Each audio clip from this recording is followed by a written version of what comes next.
Kamalo ke o tua e te akini. Pea mau hei ko ki aha ko niko i koe kātoanga ko i aha ko tia tau a taha o kuki muna. Pea o ki kai ke sola ha taha ia e whamiri ko e ni.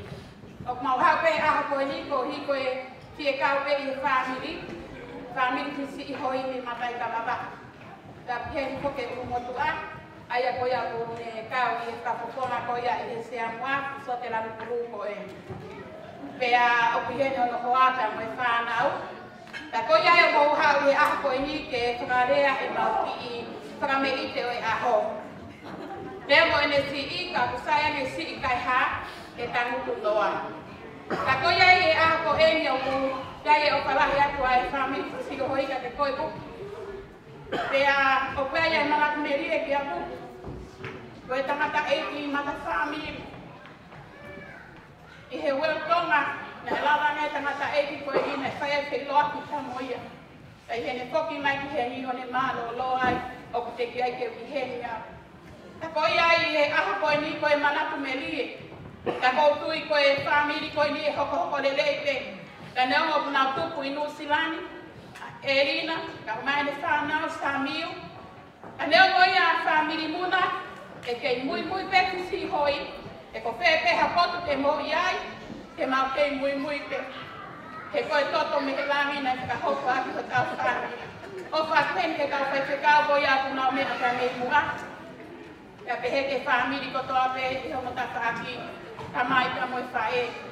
Koe ki te whine ta alunga o e ki aki koe ni. Koe o te whine te iau ulu motu a. Pea ko no hingo aku a te laite. Ko sene whae o tupe me mui. Ko e mui mui pe he ofa mooni he pisi i hoi. O ki kake to ia ka mea ia e toi ofa taha ai ka koe ofa pe he pisi i hoi. Ka koe ofa ko ia he aru pe ki he mate. Ka koe ia ka masi whae sa ka more more a. Koe uhi koe kaunanga koe ni ene ofa mate a ki he pisi i hoi. Ai pe ka awa tu whai tāri na suhasla. Ka koe ia e aha koe ni ko kore rewa ki he tamasi ki chei. Ta i mai pera koe hiva hena ka whapika ke tuku atu. Kai koe hiva no pepe he o kure taha he aha koe ni ki kato aha kaha mai ia. Koe uhi koe makai ka kotoa pe, pere toa. Koe pita hele ko koe ni o pui whae pe pine ki pere toa. Pui tangata ki makai ka. Ta koe sia ke kau ame koe ni, koe kau pere toa. Ta koe ia o kena loto mo mina tolu. Sia ke tahine kahu ene tu ene sio mai, me aku no koe noto. Ta koe ia ke makai ka koe pere toa. Ko mea mai, koe pangai motu koe toura, ana hina na kure toura. Loto mo koe he koe tahine na koe loto. Ta koe ia e jaki koe ni, tu kuat koe tu sei ke ne ale pasika tau kamata na kuga tahai.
Yeah.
ngai tau pa taku do pe o si ya whake ka mi ani kai a tāmo i whini motua koe ni ka whai peha mā whanai e o wani.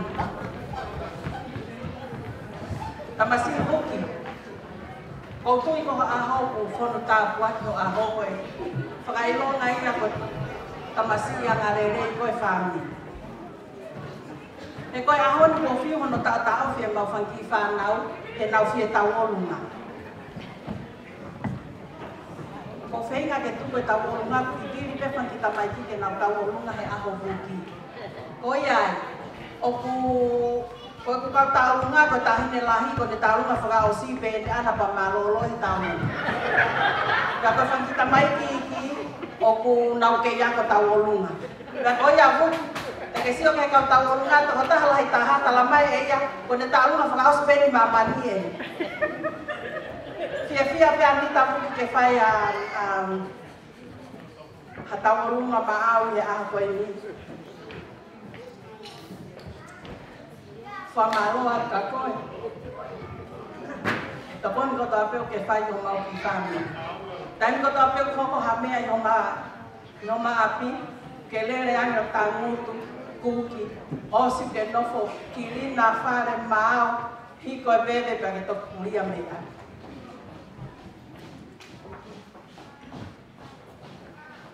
Ko lawa tā buaki, kono maa koe, ko duonga ane ke whana.